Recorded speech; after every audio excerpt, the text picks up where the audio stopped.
Sobat History, perkenalkan nama saya Nilo Putulina Kartika Putri, nomor absen 20. Pada video kali ini, saya menjelaskan tentang Perang Dunia Pertama. Adapun tujuan dari pembuatan video ini adalah untuk menyelesaikan tugas akhir semester, yaitu ulangan akhir semester dalam proyek Mapel Sejarah Peminatan pada tahun pelajaran 2022-2023. Selamat menyaksikan. Halo.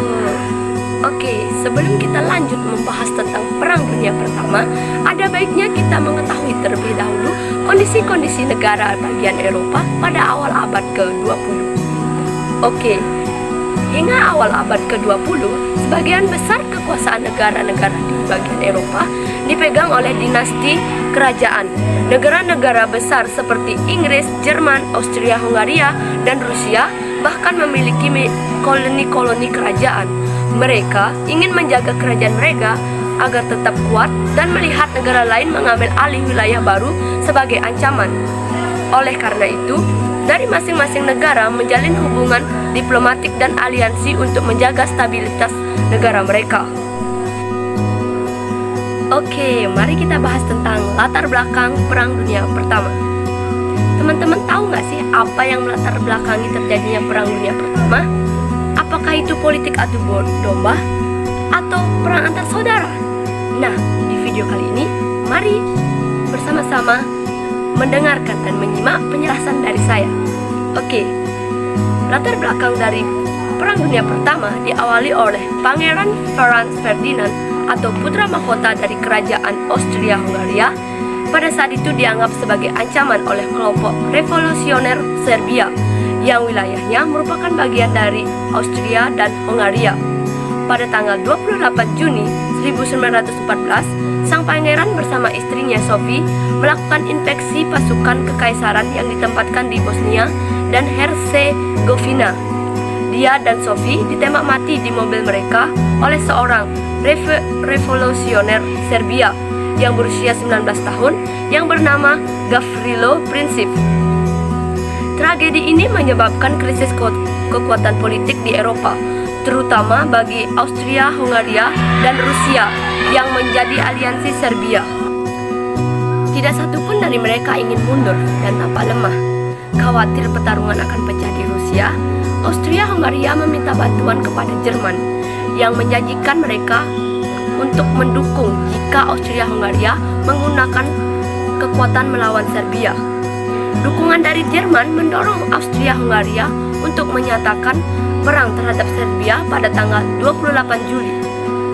2 hari kemudian, Rusia melakukan mobilisasi militer dan Jerman melihat bahwa mereka juga terikat. Mereka tidak ingin melawan Rusia dan sekutunya Prancis di 2 front secara bersamaan, sehingga menjadi keharusan mereka untuk menjatuhkan militer Prancis dari perang sebelum Rusia siap berperang. Jerman menyatakan perang terhadap Rusia pada tanggal 1 Agustus dan 2 hari kemudian menyatakan perang terhadap Prancis. Pasukan Jerman berkumpul di perbatasan Rusia yang netral, yang mereka rencanakan untuk dilintasi untuk menyerang Prancis.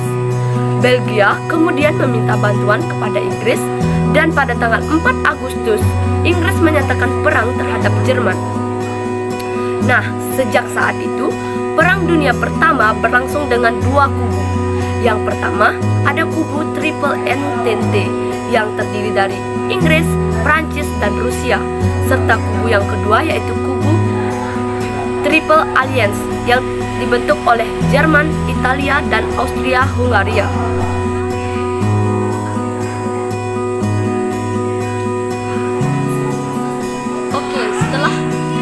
Selama 5 tahun, yaitu diawali pada tahun 1914 dan diakhiri pada tahun 1918, akhirnya kubu Triple Entente memenangkan peperangan dalam Perang Dunia Pertama.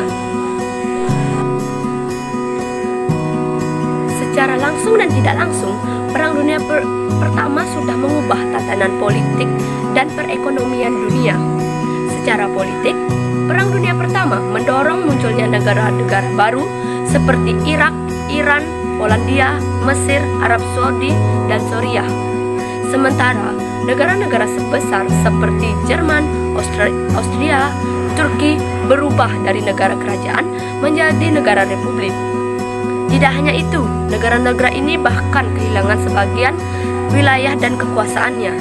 Perang Dunia Pertama juga mendorong munculnya ideologi baru, seperti contoh fasisme yang berkembang di Italia dan Jerman, hingga ideologi komunisme yang berkembang di Rusia menjadi ideologi utama di negara Rusia. Dari sisi ekonomi, Perang Dunia Pertama memberikan dampak negatif yang paling besar. Kemiskinan terjadi di masing-masing karena rusaknya sebagian besar perindustrian dan banyaknya korban jiwa akibat perang. Diperkirakan ada sekitar 50 juta jiwa korban meninggal akibat perang ini. Oke, sebelum kita lebih jauh membahas tentang Perang Dunia Pertama, mari kita bahas tentang pihak sekutu dan pihak sentral. Adapun pihak sentral yang dimaksud adalah blok Jerman yang terdiri dari 4 negara. Yang pertama, Jerman, Austria, Turki, dan Bulgaria. Adapun pihak sekutu atau blok Prancis yang terdiri dari 23 negara, yang diantaranya Prancis, Inggris, Rusia, Serbia, Belgia, dan Rumania. Menurut perhitungan kekuatan, angkatan perang blok sekutu lebih besar 3 kali lipat daripada kekuatan blok sentral. Keadaan ini mengakibatkan blok sentral banyak mengalami kekalahan. Pada tanggal 12 Desember 1916, Jerman mengusulkan perdamaian. Usul tersebut diterima oleh pihak sekutu dengan persyaratan yang memberatkan bagi blok sentral.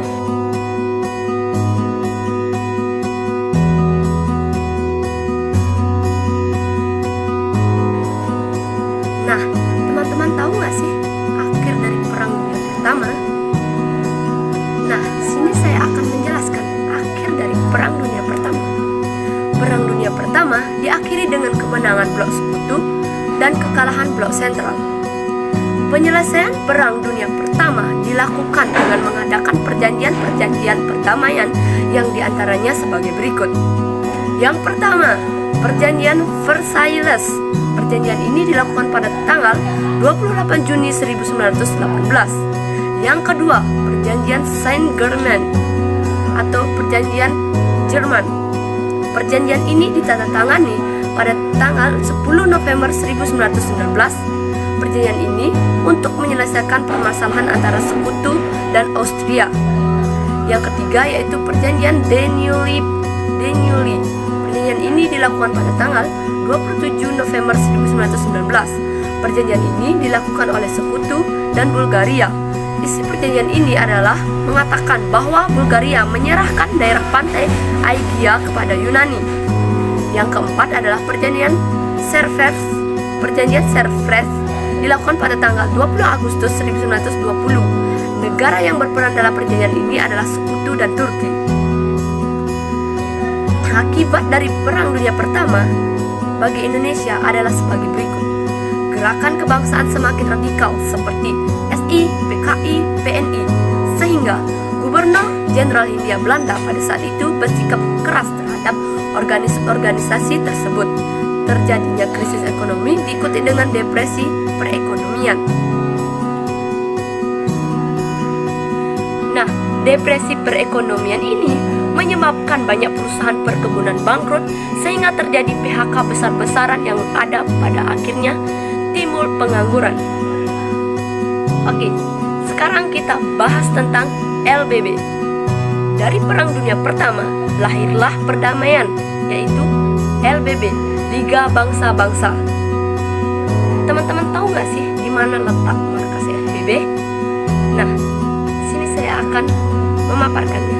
Markas besar LBB berada di Jenewa, Swiss. Bahasa yang umum digunakan pada LBB ini adalah bahasa Spanyol, Prancis, dan Inggris. Liga Bangsa-Bangsa ini atau yang disebut dengan LBB merupakan gagasan dari Presiden US yaitu Woodrow Wilson. Liga Bangsa-Bangsa berkedudukan di Jenewa, Swiss. Adapun tujuan didirikannya LBB antara lain menjamin perdamaian dunia, melenyapkan perang dan diplomasi terbuka. Adapun sifat dan tugas yang diemban oleh LBB setelah berakhirnya Perang Dunia Pertama antara lain sebagai berikut.